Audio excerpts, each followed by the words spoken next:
প্রধানমন্ত্রী তারেক রহমানের কক্সবাজার সফরকে কেন্দ্র করে জেলায় কড়া নিরাপত্তা ব্যবস্থা নেওয়া হয়েছে।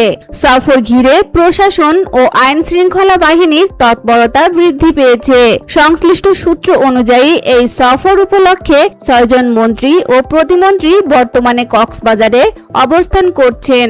গুরুত্বপূর্ণ কর্মসূচি এবং সফর ব্যবস্থাপনা তদারকিতে তারা বিভিন্ন দায়িত্ব পালন করছেন। সফরের আগে থেকেই কক্সবাজারের বিভিন্ন গুরুত্বপূর্ণ স্থানে নিরাপত্তা জোরদার করা হয়েছে। আইন শৃঙ্খলা বাহিনীর সদস্যদের পাশাপাশি প্রশাসনের কর্মকর্তারাও মাঠ পর্যায়ে কাজ করছেন। উচ্চ পর্যায়ের এই সফরকে কেন্দ্র করে স্থানীয় পর্যায়েও ব্যাপক প্রস্তুতি নেওয়া হয়েছে। নিরাপত্তা, যাতায়াত এবং সার্বিক ব্যবস্থাপনা নিয়ে সংশ্লিষ্ট দপ্তরগুলো সমন্বিতভাবে কাজ করছে। বর্তমানে সফর ঘিরে কক্সবাজারে সতর্ক অবস্থান বজায় রাখা হয়েছে। নিরাপত্তা ও প্রশাসনিক প্রস্তুতির বিষয়টি স্থানীয় রাজনৈতিক ও সামাজিক অঙ্গনেও আলোচনার কেন্দ্রবিন্দুতে রয়েছে।